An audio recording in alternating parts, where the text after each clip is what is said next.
Hi, everyone, and welcome back to the Maybe I Can Hot podcast. I'm your host, Debbie Weiss, and today my guest is Alison Smith. Alison has worked as a coach and a speaker for 23 years. Her podcast, Landscaping Your Life, is about getting back on track when you're stuck and can't see the wood for the trees. Alison lives in Scotland. She loves going out for walks, open water swimming, reading, writing, and nature. So, welcome, Alison. I'm so happy to have you. Oh, thanks for having me. Delighted to be here. What's open water swimming? Can I ask? Just going in the sea. We used to, when I was little, we called it going swimming in the sea. Oh, okay. That's what I thought it meant, But but it's I but it's just, now, yeah, but everybody's calling it open water swimming or wild swimming. But yeah, oh, it just used to be let's go swimming in the sea. no, I have never heard that expression. And plus, for us or for me here on the East Coast of the United States, it's the ocean. So I Ah, forget I was just in Italy and I had to try and, like, change my mindset every time they said, "You're gonna be close to the sea. Are you going to the sea?" I'm like, "Sea? What's this?" It just sounds yeah, odd yeah. to us. Cool. Yeah. Yeah. So, okay, enough about that. Let me ask you my first question that I ask all my guests. Can you tell us about a time when you went from a defeated, "I can't" mindset to a more empowered, "Maybe I can" attitude? I think for me, it's when I want I suppose I wanted to leave work. It was not great for me in any stretch of anybody's imagination. I wasn't getting supported, so I felt very defeated. And yet I felt chained to my mortgage, and therefore it was, oh, I can't leave. And so it was that paralysis of this isn't doing me any good. I can't afford to leave. I need to stay. How am I going to? It was just that loop of and I absolutely, because this is I've been working for myself 23 years, it's just prior to that. I was driving along a road to the house, and I remember saying to myself, "If I have to let go of the house, that's okay." Mm. And as soon as and I think I now understand more about the fact that if we have hold two things in our mind about I don't want this, I do want that, we can never get free of it because we're not unattached to the opposite. So I was very attached to not wanting to stay there and not wanting to sell the house and not wanting to do this. And so I never let it go. And so as soon as it was I could survive if I have to I mean I love this house and I'm still here. So I didn't have to sell it. But if I'd had to, I knew that that would be okay, and as soon as that was okay, then of course I could leave work, and it was just that one journey, I think I'd had a bad day, and it was, "Well, what's stopping me?" Well, it's the belief that you don't it's that attachment to that beautiful house. I mean, it is I say this house has kept me sane, but I'd have found another house. Yeah. I really, really love that and personally resonate with that because just this morning I was thinking to myself about growing my business and about the money involved in that. And I thought to myself, what am I doing? Oh my goodness. I'm not going to be able to afford to live in my house. Literally this morning I was journaling Oh, about wow. this. So it's really funny that you should say that and maybe I was meant to hear that Yeah. message of if that's the worst thing, like you said, what's more important? I think you're right. It's realizing I would rather choose A over B, right? And releasing the attachment means Yeah. it's more likely to be okay anyway. It's the Yeah. attachment to the outcome that is keeping us stuck. And therefore, I mean, yes, of course, there are going to be times when what we didn't want to have happen, happens. Sure. But we always cope. But, No, you're right. You're right. And so just that unattaching yourself allowed you and you knew were you doing any speaking or coaching when you were working full time? yeah, yeah. The boss before the new one that came in that meant that I really wanted to leave. had let me use all of my coaching. So we two organizations had merged, and I was sort of became the departmental coach really. So anybody with a problem, I was asked to, yeah, do the coaching. And then I did a lot of because I was one of the managers, I did a lot of the arranging of the conferences we did, and therefore did a lot Right. of speaking there really. So yeah. So you knew that that was the path that you wanted to take. How did you get into it in the first place? And curious too, I mean, how at that point were you bringing nature into your was the combination of nature and your message and speaking already had that already evolved at that point Yeah. early on? Yes, actually, because what happened was I started using metaphor. So I'm procurement background, purchasing, and we'd been trying to persuade the managers in the business to listen to us, and they weren't listening to us. Who would when we're going, you need to manage your suppliers, do this with your suppliers. But as soon as we start talking about gardening and plants need weeding, feeding, pruning, watering, time in the greenhouse, and then you go, so do suppliers. They went, Mm.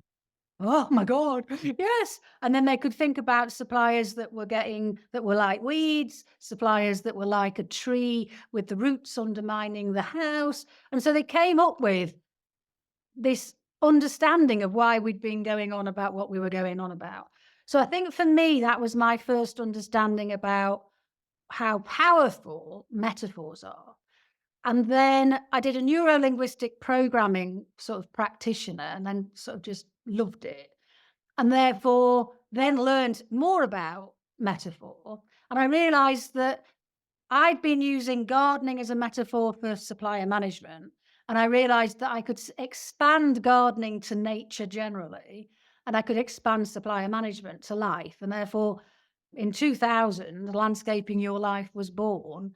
And since then, so yes, the team that I worked for at the time were used to us going to team days and then me sending them outside to see what nature had to say. My boss took me to some he was president of various different professional bodies, and so I'd sort of turn up and do, yeah, sessions outside with the leaders, getting them to think about vision setting, but using nature rather than all that logic that can sometimes get us caught up in the story, really.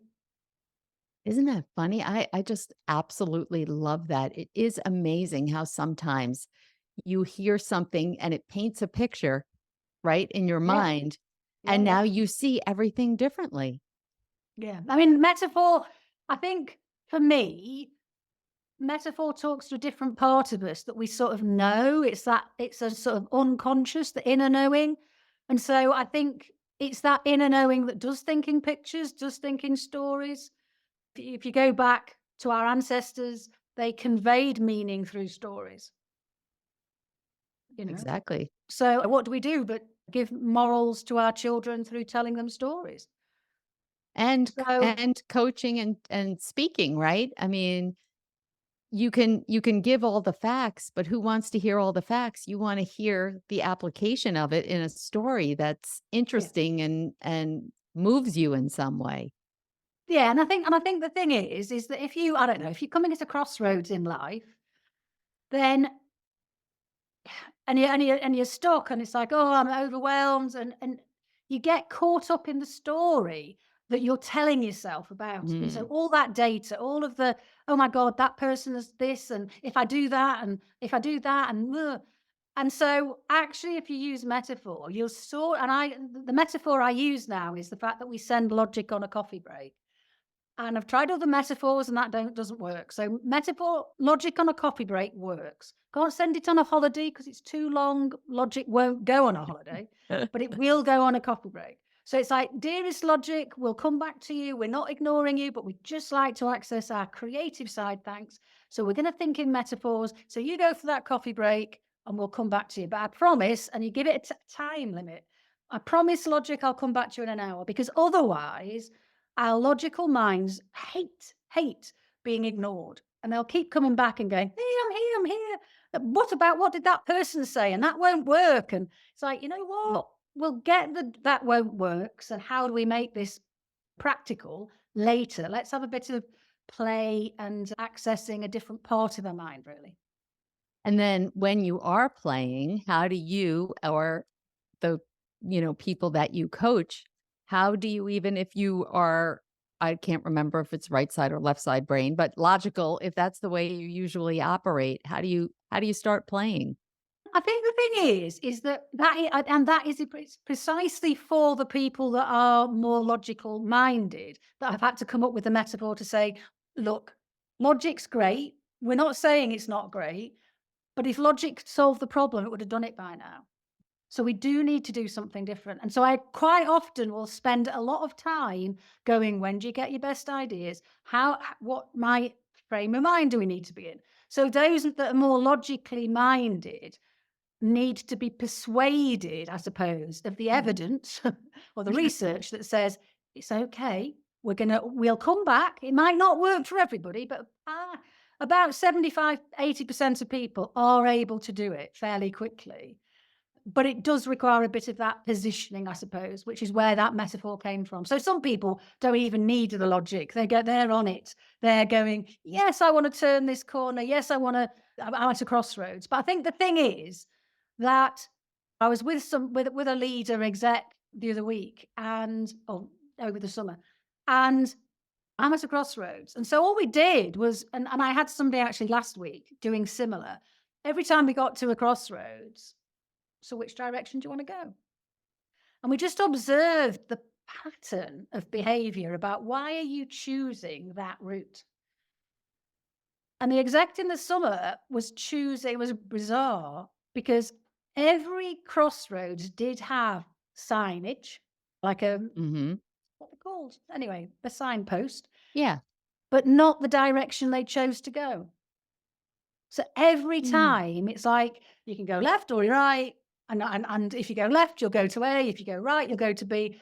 Oh, but I want to go straight forward, and that doesn't have a signpost and doesn't tell me where I'm going to go.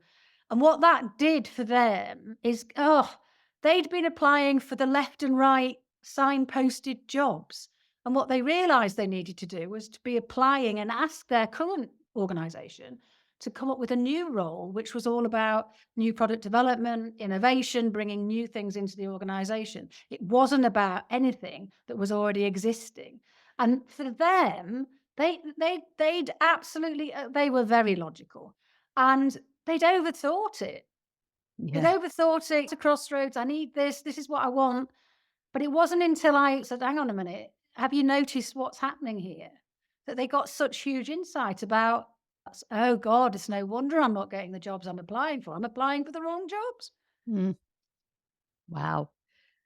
Does that have to do with talk about one of the things that when the intro said, when you're stuck, that you can't see the wood for the trees, Yeah. which I had never heard it. We say Yeah. the Yes, forest from the, forest for trees, yeah. the same So thing. Yeah. it is the Yeah. same thing. Yeah. Um, yeah, I mean, it's interesting. I could get pedantic in terms of forests are bigger than woods, but you're right. But in terms of from a global point of view, it could be wherever you are. It could be can't see the wood for the trees, can't see the woods for the trees, can't see Yes. the forest for the trees.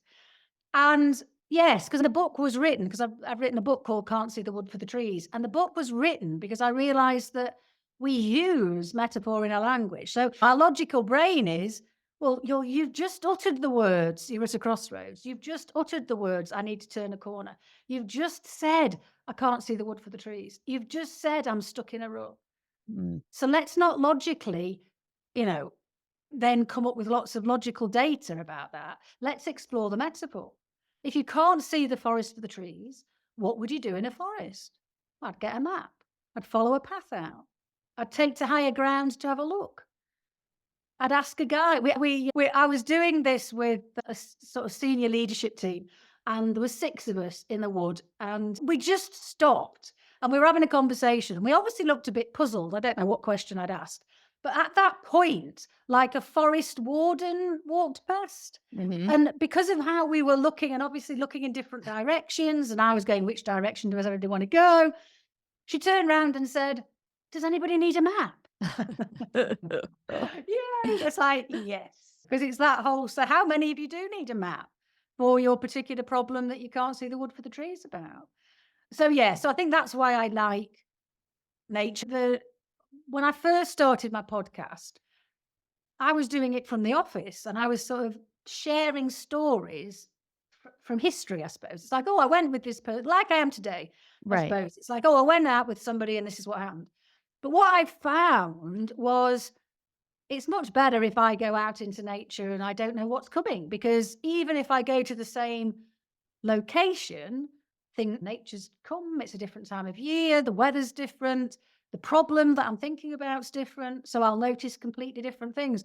So in the podcast, I get quite excited about, oh my God, I've never had that happen. And I mean, I've done it for 23 years, but the excitement for me is that I still see new patterns in nature.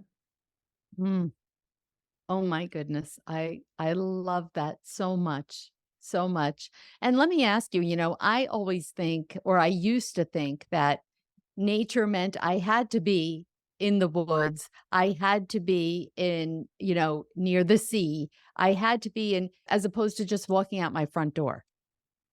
Oh, I, and yeah, you could do it in street wisdom. So if you looked up street wisdom, that's a similar concept-ish, and that's absolutely just in streets.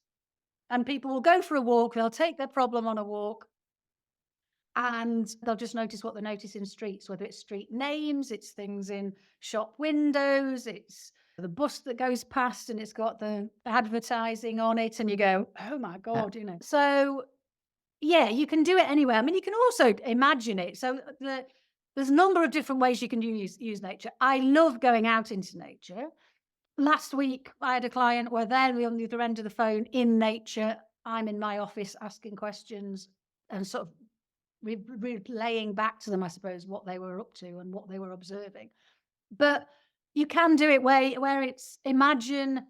Well, one of the questions would be, think of your situation. So anybody listening, think of a situation you'd like some insights on.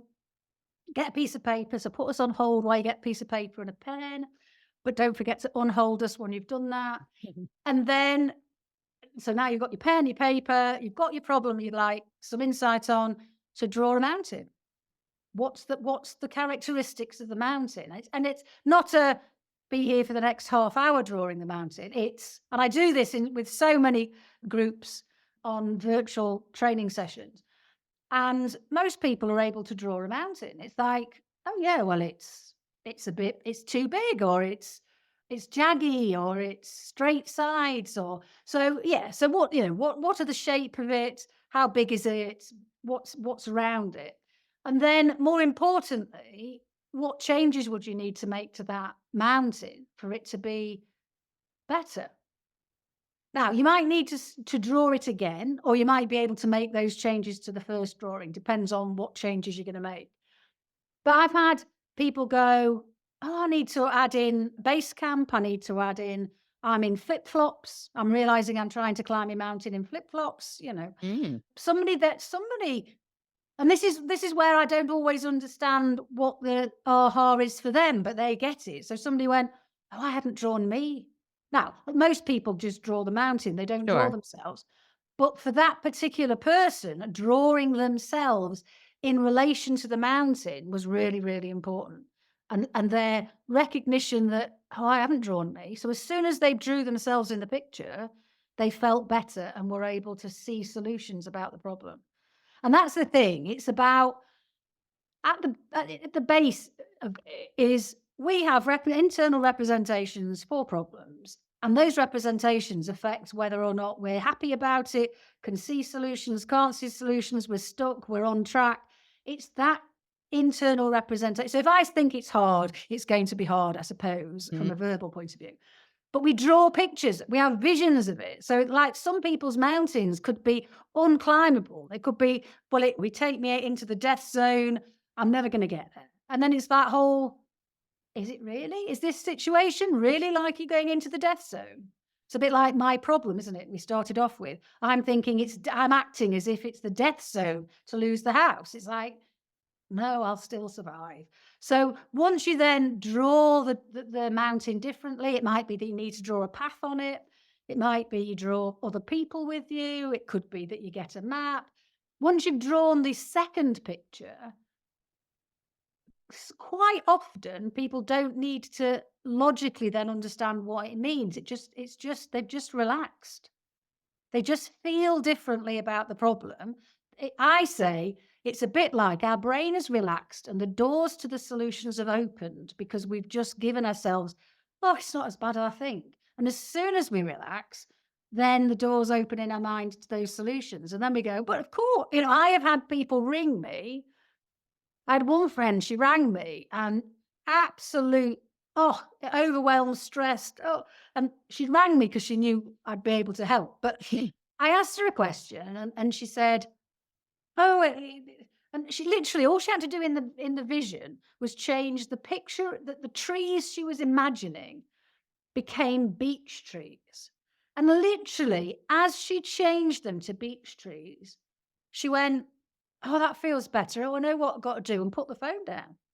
Wow. Because the deadline wasn't getting wasn't getting any further, it was getting closer basically. But she now wasn't in that overwhelm and panic mode because her internal representation was now a calmer one that enabled her to know what to do. Now, after the drawing, then how does then putting yourself in nature come into play? Or is it just the drawing is the representation of Yes, nature in and that that's all sense, you yeah. need? Yeah, in that instance, drawing it would be doing it. You could find a picture. I mean, other ways I've done it are collages where you pick a picture in magazines or even online these days, I suppose, that represents the current situation, and then you go, so what changes would I have to make to this landscape? And so you might change the color of the sky. You might add a tree in. You might take a tree out, and you just sort of collage it really. And that's similar to that. And then, yeah, if we're in nature, there's innumerable different ways of doing it. So you could walk. So you could start in one and say, okay, so what elements of the nature around us represents the problem? And then you explore that. Sometimes it might just be, let's go for a walk. So the late person I did one with last week was a 2-hour walk. And she's just noticing what she's noticing about spaces, a tree, where she wanted to spend time, where she didn't want to spend time, what it felt like to turn around and go back because there was this, oh, I've got to go this way, this feels the wrong way. And so it's just noticing our patterns. I can remember I'd written a poem that said, "You don't need to know but basically there was one stanza that was, you don't need to know the destination. You just need to get to the next crossroads. And then you need to make a decision. You don't have to make a decision currently. You're on a path." And so I did the podcast episode where I re- represented that. So it's like, I'm going to stay on this path till I get to a crossroads, then I'll know what to do, or then I'll be able to make a decision. And I hated every minute of it. I mean, literally on our podcast, you could hear me going, shall I turn around? I don't like not knowing where. I don't know where. I don't know. I hate this. I'm not in control. And literally, it wasn't a big woods. I mean, I, I suspect the crossroads was never going to be more than a couple of minutes away. But because I would taken this problem on a walk with me, you start to sort of demonstrate your patterns. And my pattern was always needing to be in control, always needing to know what was happening. And actually, I'd written a poem that had said, sometimes you don't. Sometimes you're just on the path. And unless you're going to go off piste, you might as well stay on the path.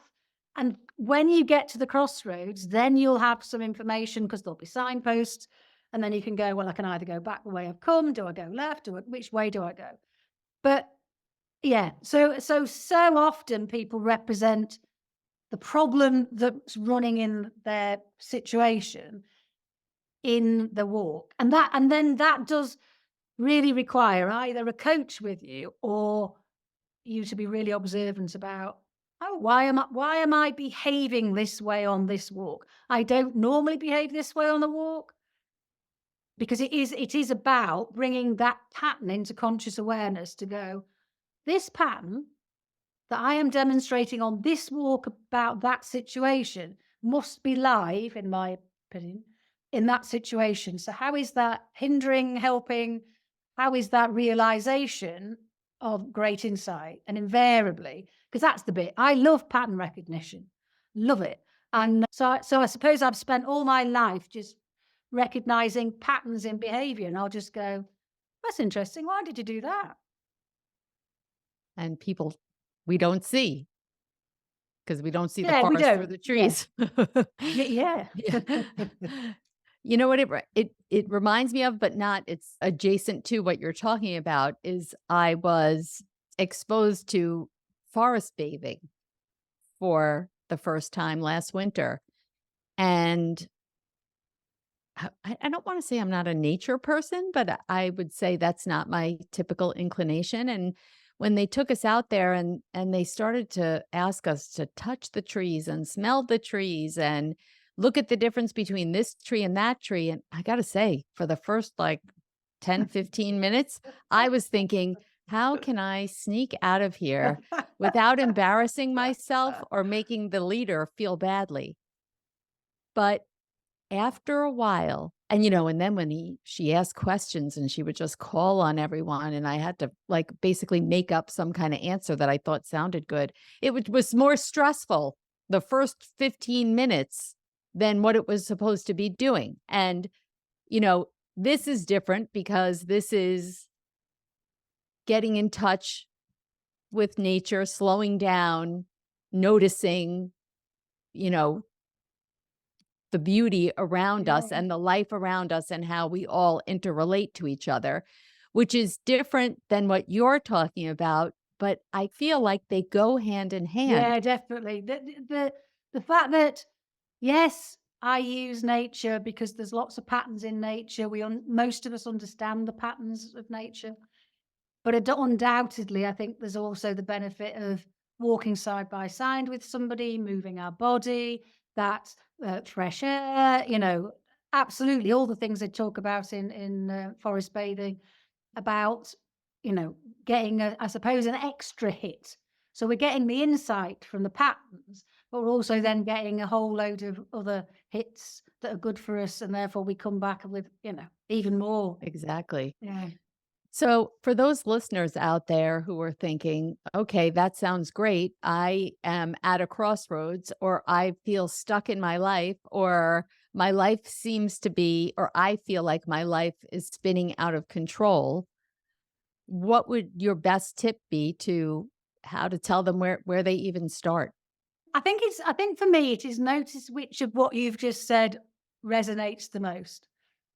If it's can't see the wood for the trees, if it's stuck in a rut, if it's at a crossroads, then if they can, to go and replicate it in nature. So if you are at a crossroads, go to a crossroads. So parks are quite good for that because you can keep coming across different crossroads and so play it out. Turning a corner's really I every time I do it with the clients, I always think, is today going to be the time when somebody turning a corner doesn't work? And it never doesn't work. So if you want to turn a corner, and this is where you have to sort of stop logic going, why am I doing this? This is silly. Because it's just, yeah, logic doesn't understand. It doesn't need to understand. The part of us that understands, I felt like I'm feeling like this side of the corner. I am turning the corner. I am feeling like this. And as I get to the other side of the corner, I realize and there's lots of different things people get, but sometimes it's, oh, and it comes back to what I said earlier. I'm trying to understand what's round the corner. Mm. But the corner by its very nature, unless you're going to get mirrors out and do that weird stuff, you can't see round the corner. But you just have to trust that you've seen lots of other people go around the corner, that it's a path, and therefore have some, I suppose, bolster your confidence to go, you know what? And what I find is if you turn a corner in nature, you're more likely to then feel that you can do it in real life. So find a crossroads and just experiment. How or why do you make those decisions? If it's turning a corner, if it's circling, there's something on my website with the instructions, but there is also on the on the podcast, because all you literally have to do, and this is another of those pens and paper thing, is to draw the circle that represents the circle you're going in. Mm. And to draw it, notice whether you need what size of paper you need. Do you want a flip chart? Do you want an A4 paper? Is it all right on a Post-it note? And draw the circle and then make changes to that drawing. So it's go quicker, go smaller, go bigger, change direction. Might be you need to change color, might be the fact that you need to change, and you can do this walking actually. I had somebody doing this in a wood, but it's that reflecting that circling because it's taking it out of the head and you're seeing it. And what happens 85% of the time is one change you make changes it. Oh, yes. And what that changes differs for everybody. So sometimes I'm there for like 5 minutes thinking, "Oh, this isn't doing very well." And then I ask a question and they go, "Oh, yeah. Oh." So it's just about I had one person where it was there they gave me a metaphor after and said it felt like I was going round and round the moon, and therefore I had to break free of the moon to slingshot back to Earth. Mm, And so, and some people might have, "Oh, it's a bit of a merry-go-round. I need to press the button to stop the merry-go-round." So I think for me, if you're stuck, it's about noticing the language that resonates or that you'll be saying. So you will say something. "I'm stuck in a rut." Stuck between a rock and a hard place. It's an mm. uphill struggle. And it's just about exploring the answers and solutions within that metaphor, remembering to send logic on a coffee break, because otherwise logic will quite saying, "Oh, what does that mean? What does that mean?" every 5 seconds. And what we need is logic can come up back in half an hour and tell us what it means, not every 5 seconds. Because what we really need to do is really explore that uphill struggle. So there's a podcast episode of me struggling up a hill. And it's just, I'm going to keep struggling because actually, but how long have I struggled for? 10 minutes. you know, most uphills, unless you're doing Everest, but most uphills aren't that big. They're not that long. So I Yeah. think we just find our own insight as long as we either imagine the landscape or we can go out and find it that represents how we're feeling. And when you talk about it, when you said earlier, it is helpful to be there with Yeah. a coach because as you're describing it, I'm thinking, oh gosh, I can totally see that anything I came up with, my logical brain would be, even if it was on a coffee break, it'd be like, I want to come back. I want to come back from that coffee break and add my 2 cents. And so to have somebody there to say, no, no, you It's still have hard. more No, coffee break time. yeah, in the book, I say that that's the only thing I wish I could be with people sort of every time they do it because Yeah. people are quick. It's like if I do it in a group setting and somebody's there exploring a metaphor, other people are so quick to tell them what they think. It's like, stop it. We're trying to make sense of it. Currently, they're exploring it. At some point, they will get an aha and we'll see the physical release. Either Yes. they'll laugh or they'll relax or they'll smile or something, and they've got it. And you're sort of aiming for that, really. You're keeping on going until there's a marked difference in how you either think about the situation, feel about it. Yeah. Mm. Yeah, that's definitely true. I mean, I've many times um, going around in circles, and like you said, it just takes one thing to stop the pattern, interrupt the pattern, right? Yeah, yeah. It's all about interrupting it. Yeah, definitely. So something else that you talk about is putting the stick down that we're beating ourselves with, and boy, that visual really works for me. Yes. Well, this is the Alison goes, well, if you can represent what you say, then why don't we? And so I caught myself during COVID, actually. It was about put the stick down you beat yourself up with. So I went out for a walk and I started picking the sticks up with the intention of putting them down. And I just thought, oh, well, I'm just going to pick a stick up, put it down, and that's going to say, oh no. It was I've got to pick up a few sticks. And there's little sticks and big sticks. And so the more I've played with it, and I find it quite humorous, the podcast I did on it, was that it's as if in life we go around because there are places in this world that don't have sticks. But I can guarantee that everybody listening, it doesn't matter where they were in the world, they'll be able to beat themselves up. So, using that metaphor, they have already got sticks in a bag, metaphorical sticks, in Mhm. a metaphorical bag on hand for them to beat themselves up with. So when I realized that at the top of, I was literally just coming out of a car park, and I'd stopped and laughed because it was car park, top of the hill, no trees, no sticks. And I just laughed because I thought, but I could still beat myself up with because I've got that stick, you know. And so it was just starting to laugh at ourselves really for the fact that we go hunting for sticks ahead of time, knowing at some future day we're going to beat ourselves up.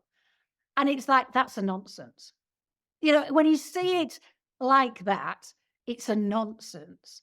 And so it then just is easier. So I've got a friend loved this particular one and said whenever she tries to sort of think about having a go at herself and beating herself up, she just goes, "Oh, no, put the stick down." And she just imagines putting the stick down. So for some people, we're just imagining putting the stick down. For some other people, I had somebody, I said, "How big's the bag with all of those sticks that you've got for some future day?" "Oh, it's really quite big." "How heavy is that?" "Oh, it's really heavy." "And how much energy are you using every day to carry Mm. that bag of sticks around with you?" "That's that loads." So so we did some, imagining there. It was about imagining she decided to burn the sticks. She's got It's a funny, fire. I just decided to break it in Yeah, half. break it, burn it, put it down, make, like we could make a, little tenty thing, wiggy wag thing. Yes. So I think it's just about realizing that A, so not to pick the sticks up in the first place, Yes. B, not to make it easy for ourselves to keep them. Because there's a few things to the metaphor. We've got a bag, we're picking them up ahead of time. We're then you can't beat yourself up without picking up the stick again. So there's quite a lot of sort of moments in that process where we could choose not to pick them up, not to have a bag to put them in, not to pick them up, because then they're not there.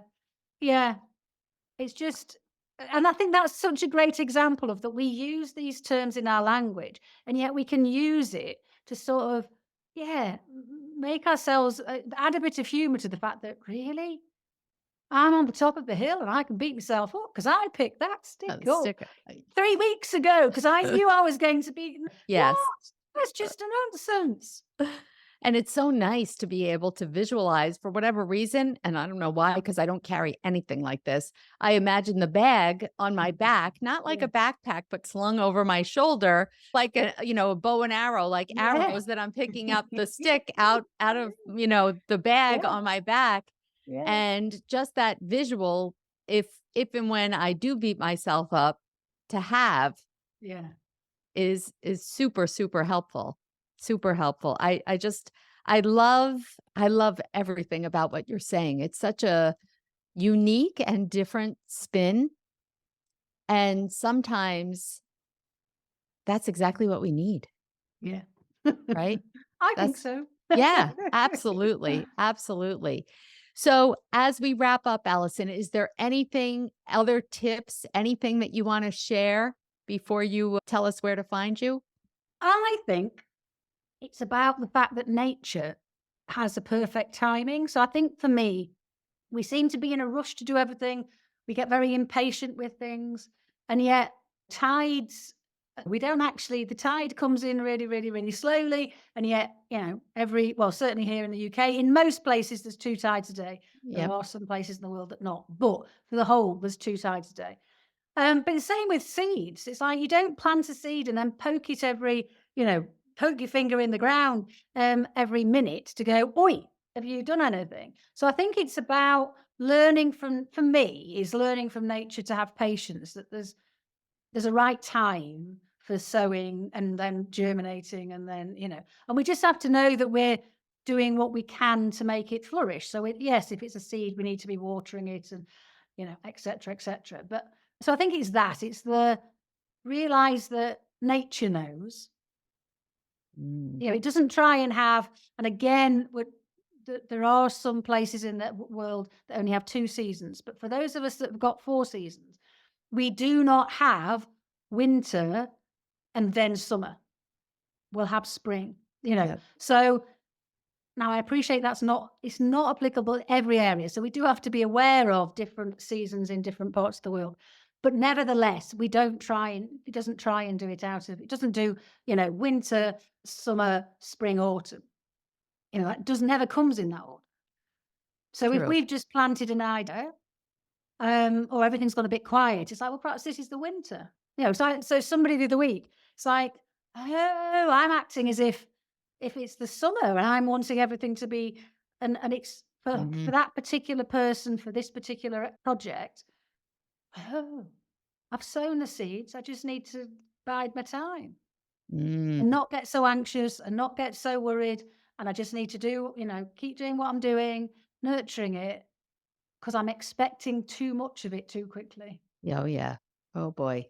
How much do we all do that, I think? Well, we all I mean, who doesn't want immediate gratification? I have to be Yeah. lying if I said that wasn't the case, right? Yeah. I want it yesterday. I put in the effort. Now show me my reward. Yeah. Wonderful. And so where can people go to learn more about you, about your podcast, your coaching, your book?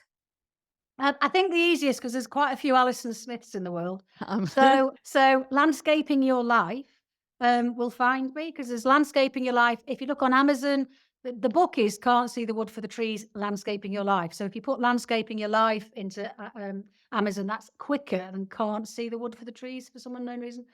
Um, Landscaping Your Life is the name of the podcast. Landscaping Your Life is on TikTok, Facebook, LinkedIn, and Instagram. So Landscaping Your Life, and actually, if you do Landscaping Your Life, Alison, then you'll find my website as well. So yeah, Landscaping Your Life would be the easiest way, I think. Wonderful. Well, Allison, thank you so much for sharing all of your pearls of wisdom with us. I really appreciate you taking the time to about, all the things that nature can really do for us and metaphors. I mean, gosh, I just love that as well.